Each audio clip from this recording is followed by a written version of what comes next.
take Saturday since you have to play a game like the Super excited, man. It's not potentially. I'm playing in this game. So, I'm super excited. Just kind of counting down the days and making sure I tighten everything up for Saturday. How are you gonna be feeling?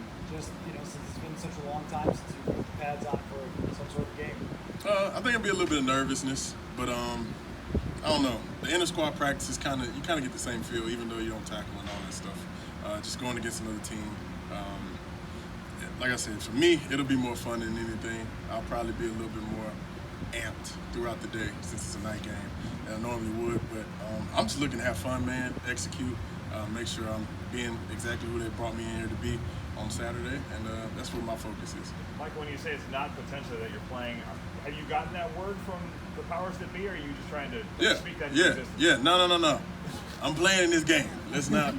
I've already been told. That's why I'm telling you. So I wouldn't say anything that Coach hadn't already told me. But I'm playing this game. I'm excited. For how long? That's up to Coach. But we're gonna give it a go on Saturday, and hope for the best. Michael, when you first heard, Dalvin Thompson's going to be here, so now that you've been with him and practicing with him and everything, how has that been? It's been fun. It's been fun. Like I said, I played with Brandon Williams, but to have like two really, really strong guys who can also, not only do their job but help the defense in different ways is awesome. So it gives us a lot of scheme versatility. We're going to show a lot of different things that we hadn't done here in the past.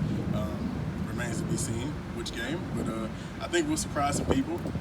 He's a big guy, but he's athletic, and he's gotten more sacks than I have. So I've just learned from him, watching him do one-on-ones and that kind of stuff. And I think we'll have a really, really good, beneficial, teammateship, and we'll make a lot of plays. Coach Patterson was describing some of the plays that he's seen make. When he said, don't let anyone tell you can't rush the pass. Just like, what's that to kind of find this ability that maybe hasn't always been brought to the forefront or been asked? Yeah, I said in the interview yesterday. So I played in Baltimore. They have a lot of great, powerful tackles. Haloti Ngata, Brandon Williams, that Lawrence guy who plays for the Patriots. But that defense is driven by the outside linebackers. Play with Elvis Dumerville, Terrell Suggs, Matt Judon, a whole bunch of guys who come off the edge, and they want their nose guards to get great A-gap push. One of the reasons I signed here was Coach Dre, when he was recruiting me to come here, told me he believed in my abilities and he believed I could do a little bit more than that. So I just wanted to come in and show him that he was right from what he saw on film, and it's just about me growing as a player and getting better and helping the team not only in the run game but in the pass as well. Did you know you could always do that? I mean, not being put in those situations. Was that a skill set that you just said, okay, I'm going to put this on the shelf for now until I'm ready to tap into it, or is that something you developed over once you got? No, it's been developed, and Coach Cullen, that's with the Jacksonville Jaguars, he knew I had a little bit of ability, but it's a scheme thing. And like I said, I came in Baltimore as an undrafted guy. So Timmy Jernigan, second round pick, got a ton of money. We had a ton of people that's exactly what they did, was rush the passer. So working my way up, I got some reps in the past, a little bit my fourth year. But no, I think it's just my time to not only showcase what I can do, but it's just time to show what I've been working on throughout my career. Yeah, Michael, talking about your excitement for Saturday, just what have been your impressions so far of Vikings fans and just the atmosphere at US Bank Stadium? How much is that playing part in it as well? Oh man, the fans, it's been overwhelming. Like the love on social media, even though I sat out last year, people were encouraging me, people I've never met before, never spent a day in Minnesota outside of, coming to OTAs this year. So, it's a really, really big fan base, really big community. Even when I'm walking downtown, going to the grocery store, it's super cool. So, I'm a people person. I love people, and I'm loving it. The Skull chant was awesome to hear. So, the stands will be more packed in the regular season. I'm just looking forward to everything, really. Playing on Saturday is something to look forward to, but how refreshing has it been to just be on a practice field again? And did you feel like you had any rust to knock off early on in the process that you had? Yeah, for sure. OTAs had a place, but you don't have pads on, and I tell a lot of guys, D tackles and those guards, they don't stand out without pads on. So the first couple of days I got in pads, even though I was hurt. When I got in pads, it was a little rust, but I've played this position for 4 years, thousands and thousands of reps. It came back to me pretty quick, so I was happy that it did come back. And like I said, it's about proving it on Saturday now in the games. But No, I had a little rust. I wouldn't lie to you, and I'm still fine tuning, but I think I'm where I need to be. Did you have that like I'm back baby type play? Yeah. I would say I gave myself till the first day we played against the Broncos. I made a couple plays. I was like, all right, I know how to play this game. So no, I've been having a good camp, but until you go against somebody else in different schemes and stuff, you don't really know exactly where you are. That's what they have preseason games for. So no, just me proving myself to not only myself, but to my new teammates, to Eric Kendricks who plays behind me, Dalvin, everybody. That's what these weeks and leading up to the regular season is for. So no, I think I've been doing a good job and just got to continue to work.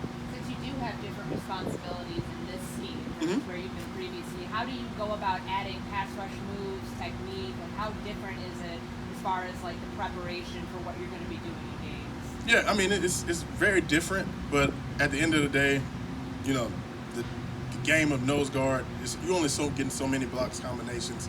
You have so many different responsibilities. I pride myself on being a really, really big historian of the game. So, like I said, I've studied Linval, Damon Harrison, Casey Hampton. All those guys played in different schemes. So, one played in the 3-4. Kelly Gregg even played it. He played it a little different. So, I've studied a lot of different things, and it's easy for me to, recognize different blocks. Obviously, this is my 5th year in the league, 5th year playing.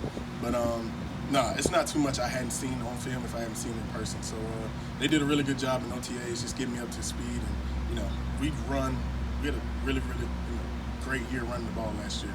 So if I can defend that, I'm pretty sure I'll be all right with everybody else. Mike, when you talked about the Vikings fans, this whole chant, the atmosphere this next day, what do you kind of remember going in there in 2017 facing those fans? I remember we lost. Okay. It's the most important thing. But no, the communication is always tough.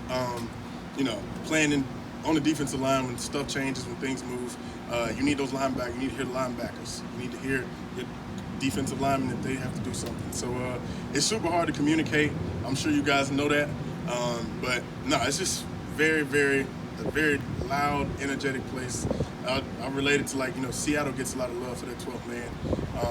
I think it was louder than that. I think maybe because it's so closed in.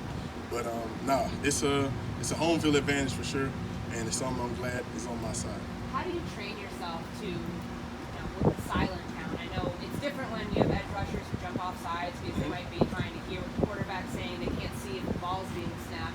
Somebody on the inside, what does that look like? What does it feel like? And how do you train yourself and maybe some of the younger guys so they don't get in that situation where they might get tricked into movement? So I'm gonna let you in on a little secret.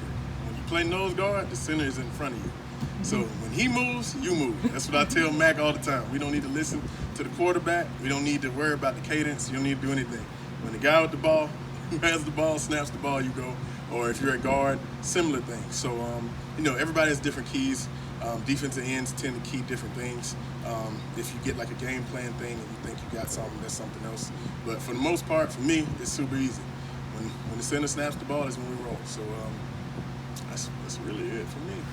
Like you mentioned, proving yourself to your teammates. Mhm. How important is it for you this year, not only proving to yourself that you're back up in this year, but to them that you can be a guy to be relied on and up to speed? Yeah, that's the most important thing. So any Sunday, you want to know coaches need to have confidence on what they're getting, where you're going to be, if you're going to be accountable to the assignments and everything. But like I said, especially like I call it the core 3, nose guard 3 technique, Mike linebacker. He plays off us, and his success depends on me being where I'm supposed to be, Dalvin where he's supposed to be, Sheldon, etc.